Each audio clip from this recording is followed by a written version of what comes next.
ওয়া হুয়াল্লাহু লা ইলাহা ইল্লা হু, ওই আল্লাহ হচ্ছে এক, ওই আল্লাহ ছাড়া তোমাদের কোনো মালিক নাই, তোমাদের কোনো খালিক নাই। লাহুল হামদু ফিল উলা ওয়াল আখিরা, দুনিয়া এবং আখিরাতের ভিতরে একমাত্র প্রশংসার মালিক হয়েছে তিনি। জোরে বলেন তিনি কে? আপনার আমার রব, আপনার আমার সব, আপনার আমার মালিক, আপনার আমার খালিক, তিনি হয়েছে একমাত্র প্রশংসার মালিক। ওয়ালাহুল হুকমু, একমাত্র একচ্ছত্র বিচার দিবসের মালিক একজন, তিনি কে? আরো আসতে বলেন। ওয়া ইলাইহি তুরজাউন, তার কাছে ফিরে যেতে হবে। আমার প্রিয় ভাইয়েরা, মুসলমান বাবাজিরা, আপনাদের কাছে বলিয়া যাই, আমার আল্লাহ কতটুকু প্রশংসা পাওয়ার যোগ্য। আমার রব, আপনার রব, আপনার খালিক, আমার খালিক, আপনার মালিক, আমার মালিক।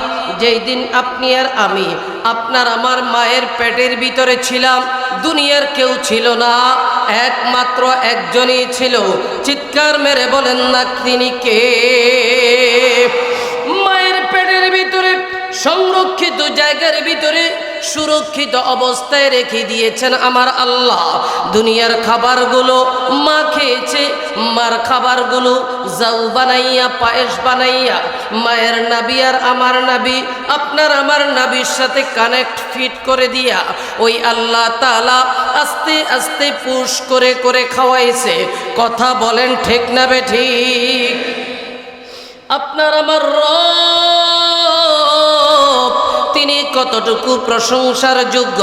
ওই জায়গার ভিতরে আমার আল্লাহ ইচ্ছা করলে আপনাকে আমাকে মেরে ফেলতে পারতেন, কিন্তু মারেন নাই। আল্লাহ তাআলা আপনার আমার হাতটাও ঠিক রাখছেন, পাওটাও ঠিক রাখছেন, কপালটাও ঠিক রাখছেন, মাথাটাও ঠিক রাখছেন, চোখের আলোটাও ঠিক রেখেছেন, সানসেটটাও ঠিক রেখেছেন, নাকও ঠিক রেখেছেন, হাতের আঙ্গুলও ঠিক রেখেছেন, পায়ের আঙ্গুলও ঠিক রেখেছেন। মাথা থেকে পাউ পর্যন্ত আবদ মস্তক 3.5 হাত বডির প্রতিটা অঙ্গ প্রত্যঙ্গ একমাত্র সুস্থ করে মায়ের পেটের ভিতরে সংরক্ষিত জায়গায় সুরক্ষা করেছেন কে?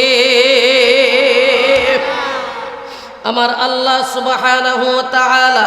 শুধু তাই নয়, ওখান থেকে দুনিয়ার ভিতরে যখন আপনি আর আমি আসব, এমতো অবস্থায় আল্লাহ সুবহানাহু ওয়া তাআলা আপনার আমার মায়ের ওদরের মাধ্যমে যখন দুনিয়াতে আসছি, আপনি আর আমি কপালটা ঠেকাইয়া দিয়েছি, জবান দিয়ে বলেছি ওয়া ওয়া একটা শব্দ। এই শব্দের মাধ্যমে আপনি আর আমি এত দুর্বল ছিলাম। এই দুর্বলতার কারণে আপনি আর আমি বলতে পারি নাই, ক্ষুধা লাগলে ডাক দিয়ে বলতে পারি নাই, মাগো আমার ক্ষুধা লেগেছে, আমাকে তুমি খাবার দাও। এই কথা বলার মতো শক্তি আপনার আমার জেহানের ভিতরে ছিল না, কণ্ঠের ভিতরেও ছিল না। ও মুসলমান ভাই, আমার রব, আপনার রব, তিনি যে কতটুকু প্রশংসা পাওয়ার যোগ্য। ওই এমত অবস্থায় একটু খিদা লেগেছে, আপনি আর আমি শুধু একটা শব্দ করেছি, সাথে সাথে আপনার আমার মা শত ব্যস্ততাকে একদিকে ফেলে দিয়া জলদি করে আপনাকে আমাকে টেনে নিয়া, আপনার আমার শরীরের ভিতরে ময়লা আবর্জনা আছে, মা সব কিছু ফেলে দিয়ে মায়ের বুকের ভিতরে আপনার আমার মুখটা লাগাইয়া দিয়া আল্লাহর কুদরতি কদমের যে নিয়ামত, ওই নিয়ামত খাওয়াইয়া আপনাকে আমাকে তিল তিল করে বড় করেছেন কে? অথচ আপনি আর আমি একটাবার চিন্তা করি না প্রশংসা করব কার, আপনি আর আমি চিন্তা করি না। এখানে অনেক আমার বাবার বয়সী আছে, অনেক আমার বন্ধুর বয়সী আছে, অনেক আমার সন্তানদের বয়সী আছে। ও ভাই বাবাজিরা, একটা বার লক্ষ্য করে দেখেন না, এই যে করোনা মহামারীর ভিতরে আমাদের অনেক আত্মীয় চলে গেছে, আমাদের অনেক সমবয়সী চলে গেছে, আমাদের অনেক বাবারা চলে গেছে, আমাদের অনেক মারা কিন্তু চলে গেছে। আল্লাহ তাআলা আপনাকে আমাকে এখনো হায়াতে বাঁচিয়ে রেখেছে, সুস্থ রেখেছে। আল্লাহ তাআলা কেন রেখেছে? আপনার আমার শক্তি সঞ্চয় করার জন্য না, না, আপনার আমার শক্তি, আপনি আর আমি যদি শক্তির দিক থেকে বলি, একটা বাঘের সাথে বাঘের শক্তির সামনে আপনার আমার শক্তি কিছুই না। যদি খাবারের জন্য বলা হয়, একটা হাতি এক বেলা যা খায় আপনি আর আমি অনেক দিনেও এই খাবার খাইতে পারি না, তাহলে খাবার দিকেও আপনি আর আমি দুর্বল, শক্তির দিক থেকেও আপনি আর আমি দুর্বল। তাহলে আল্লাহ তাআলা কেন বাঁচিয়ে রেখেছে? আল্লাহ তাআলা বাঁচিয়ে রেখেছে এই জন্য, গোলাম তোরে 2টা দিন হায়াত বেশি দিয়েছি, 2 মাস বেশি দিয়েছি, 2টা বছর বেশি দিয়েছি। কেন কেন জাননি? এই কুদরতি আমার আল্লাহর কুদরতি কদমে কপালটা ঠেকাইয়া একমাত্র জবান দিয়ে বলবি রব্বি আল্লাহ,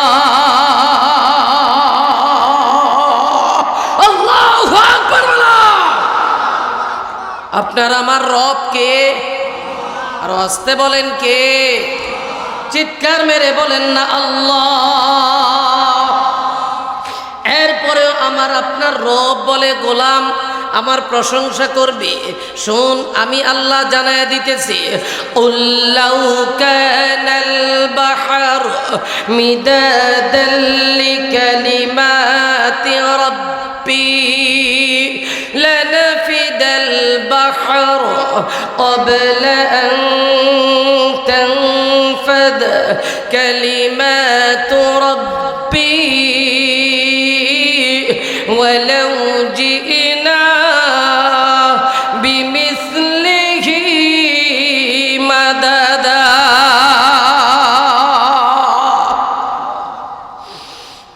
নবী গো,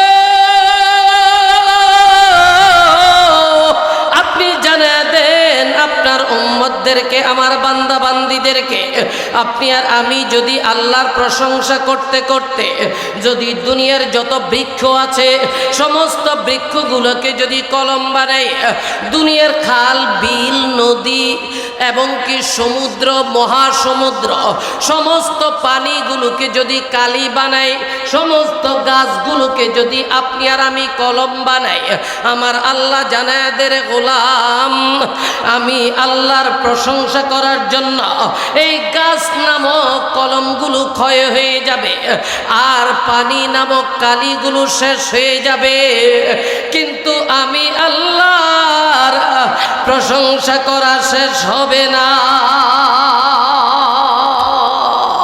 আল্লাহু আকবার বলেন। হযরত ওমর ফারুক রাদিয়াল্লাহু তাআলা আনহু, আল্লাহর নবীর জলিলে কদর সাহাবী ও মুসলমান ভাইয়া, হযরত আবু বকর সিদ্দিক আকবর রাদিয়াল্লাহু তাআলা আনহু, ওনারা হায়াতের জিন্দেগিতে ওনারা কিন্তু কোনো গুনাহ করে নাই। আল্লাহ তাআলা ওনাদেরকে এমনভাবে নিট অ্যান্ড ক্লিন হিসেবে রেখে দিয়েছে। হযরত ওমর ফারুক রাদিয়াল্লাহু তাআলা আনহু, আবু বকর সিদ্দিক আকবর রাদিয়াল্লাহু তাআলা আনহু, ওনারা দুনিয়ায় থাকতে জান্নাতের সুসংবাদ প্রাপ্ত, কিন্তু তারপরেও এত কাঁদছে, এত কাঁদছে, এত কাঁদছে, তারা কাঁদতে কাঁদতে চোখগুলা ফুলে ফেলত, এত কাঁদে মনে হয় যেন মা মরে গেলেও এত কাঁদে না, বাবা মরে গেলেও কিন্তু এত কাঁদে না।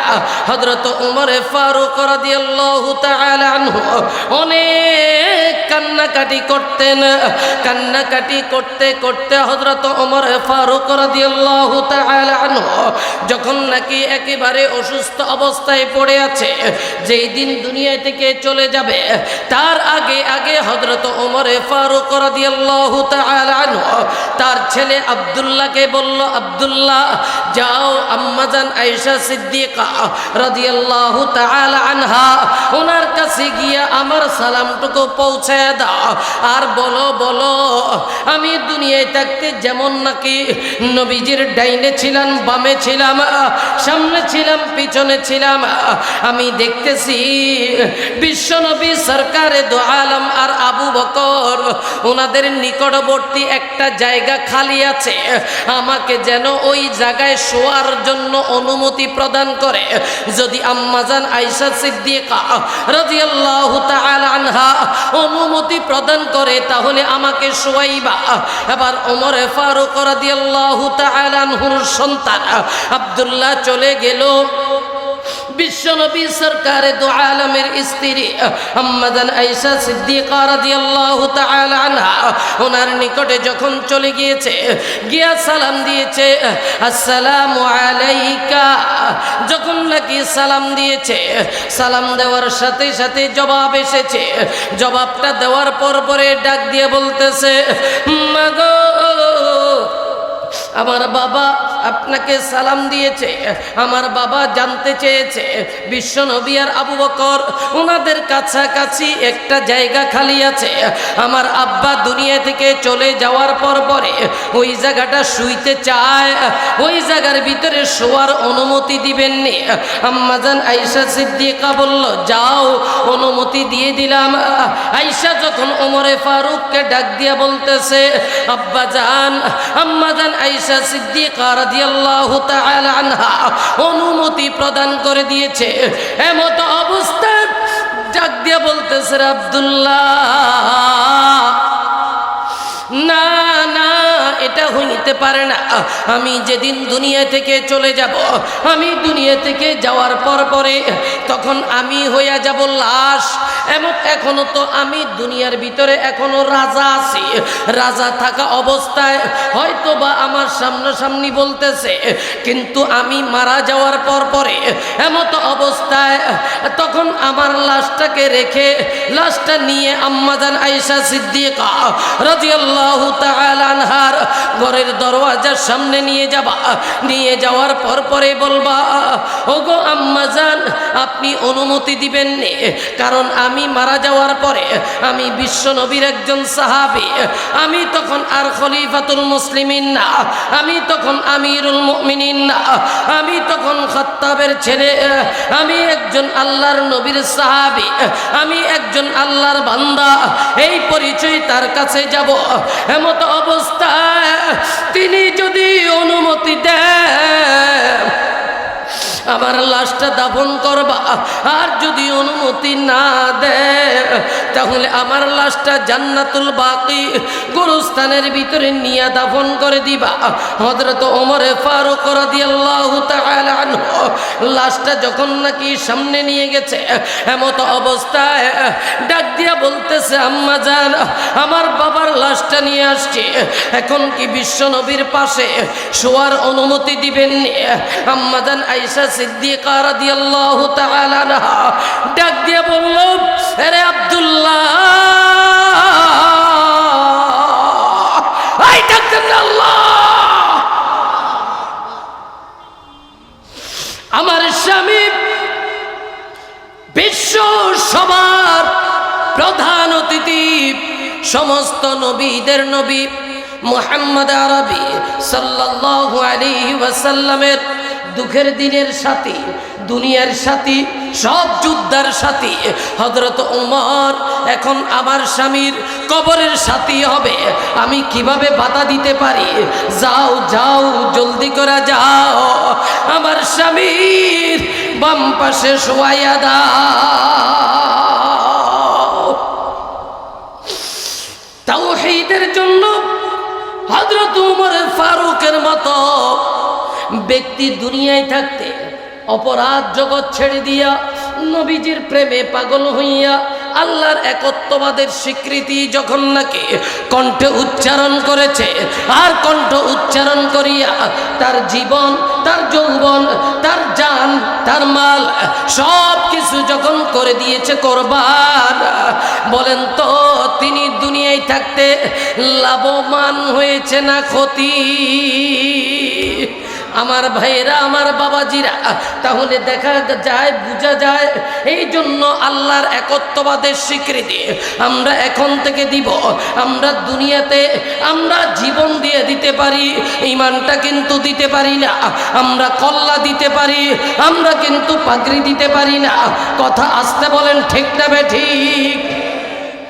সমস্ত নবীরা তাওহীদের বাণী পৌঁছে দিয়েছে, সমস্ত সাহাবীরা তাওহীদের বাণী নিয়ে কাজ করে গিয়েছে। সাহাবীরা তাওহীদের বাণী কাজ করেছে, ওলি আল্লাহরা কাজ করেছে, গাউস কুতুবরা কাজ করেছে, পীর মাশায়েখরা কাজ করেছে। এখনো বর্তমানে হক্কানি উলামায়ে কেরামরা একমাত্র যেখানে যায় একমাত্র তাওহীদের বাণী পৌঁছে দেয়।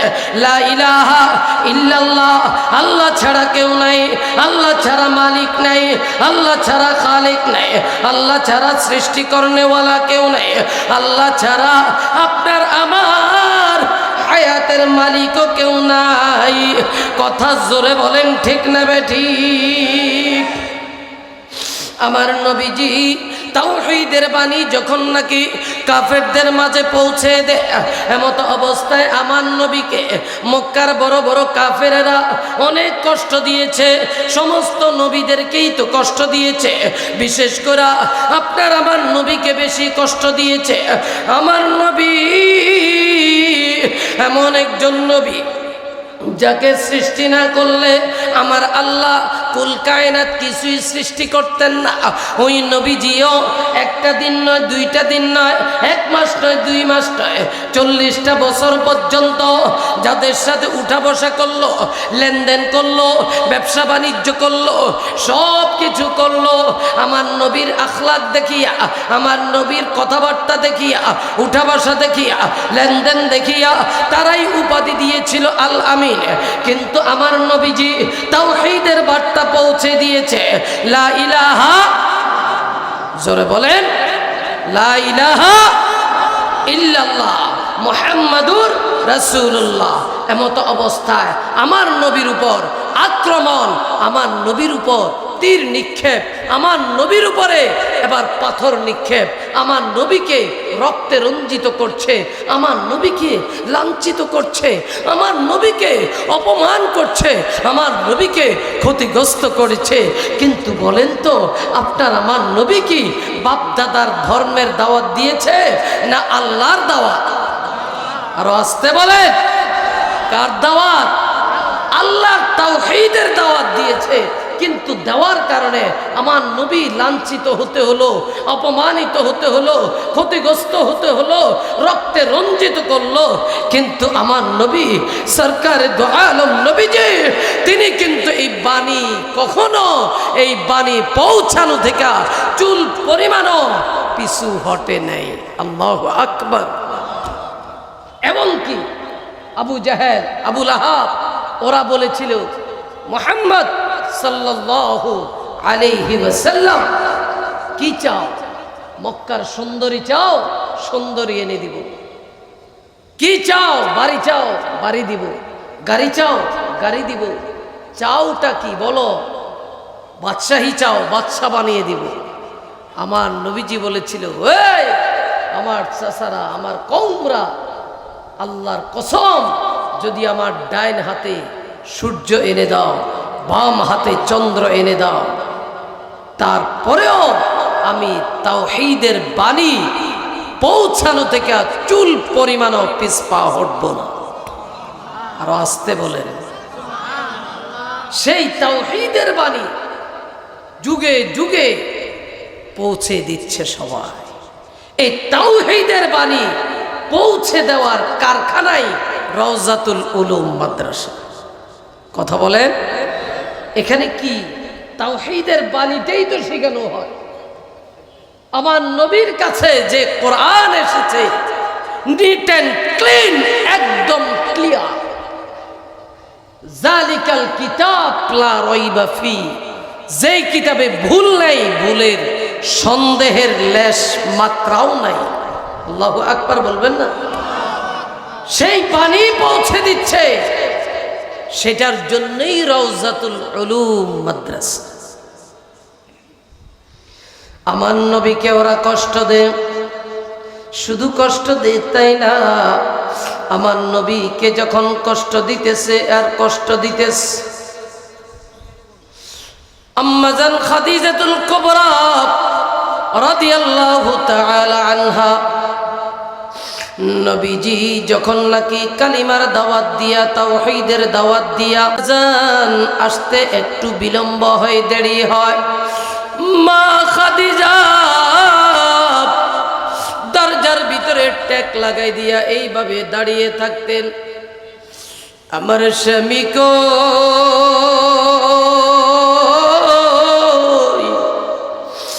আমার নবী মুহাম্মদ কই, আসতে কেন এত দেরি, না জানি কোন বিপদের ভিতরে পড়ল, না জানি কোন মুসিবতের ভিতরে পড়ল।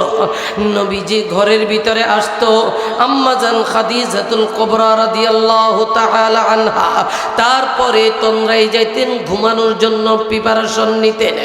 এর আগ পর্যন্ত কিন্তু তিনি বিছনার ভিতরে তার পবিত্র শরীর মোবারকটা লাগাইতেন না। আম্মা জান খাদিজাকে নবী আমার ডাক দিয়ে বলে, খাদিজা কেন তুমি ঘুমাও না? আম্মা জান খাদিজা ডাক দিয়ে বলে, নবী গো আপনি দুনিয়াতে আসার পর পরে আপনার বাবাকে দেখেন নাই, 6 বছরের কালে আপনি আপনার মাকে হারিয়ে ফেলেছেন, আপনি বড় এতিম, আপনার মা নাই, আপনার বাবা নাই, কাফেররা আপনার পিছনে লেগে আছে, আপনার বিরোধিতা করছে, এই জন্য আমি সব সময় টেনশনে থাকি, না জানি আপনার কোনো বিপদ হইল, না জানি আপনার কোনো মুসিবত হইল। এই মাদারীপুরের ভাইরা, আমার মুরব্বী বাবাজিরা, বাবা কি জিনিস, যার বাবা নাই সে বুঝে বাবা। আমার বাবা ছোটবেলায় মারা গেছে, আমি বুঝি বাবা কি জিনিস। বিগত 3টা মাস পর্যন্ত আমার মা এত অসুস্থ অবস্থায়, জবানটা বন্ধ হয়ে আছে, মা শুধু দেখতে পারে তরল খাবারগুলো খায়। আমার মাকে দেখি আর মনে মনে ভাবি, যেই মা ডাক দিয়ে বলতো, বাড়িতে যাওয়ার সময় ডাক দিয়ে বলতো, বাবা গো বাড়িতে আসো, ভালো কথা, আমার জন্য কিন্তু পান আনতে ভুলিও না। আজকে 3টা মাস হয়ে গেল, মা 1 কিলি পানও পর্যন্ত মুখে দেয় না। আমার নবীজি 6 বছরের কালে মাকে হারায়া ফেলছে, তার আগে আগে একদিন মাকে ডাক দিয়ে বলতেছে, মা গো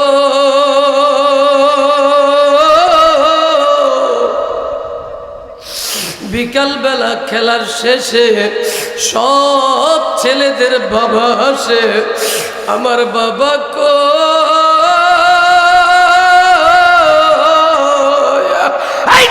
আল্লাহ আমার বাবা কি নাই? একটা দিনও তো আমারে মোহাম্মদ বলে ডাকলো না।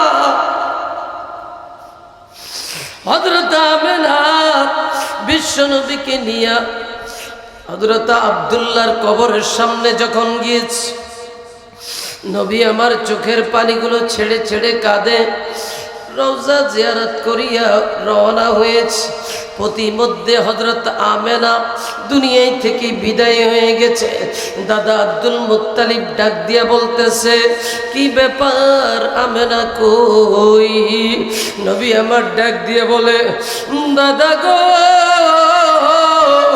বাবাকে কবরের ভিতরে দেখে আসলাম, আমার মা ও প্রতিমধ্যে চলে গিয়েছে। এ মাদারীপুরের বাবাজিরা, আমার যুবক বন্ধুরা রে আমার, এই জন্যই বলেছিলাম সমস্ত প্রশংসা একমাত্র আল্লাহরই হবে। আমার নবীজি তাওহীদের বাণী পৌঁছায়া দেয়, কিন্তু এমত অবস্থায় আমার নবীকে মারে।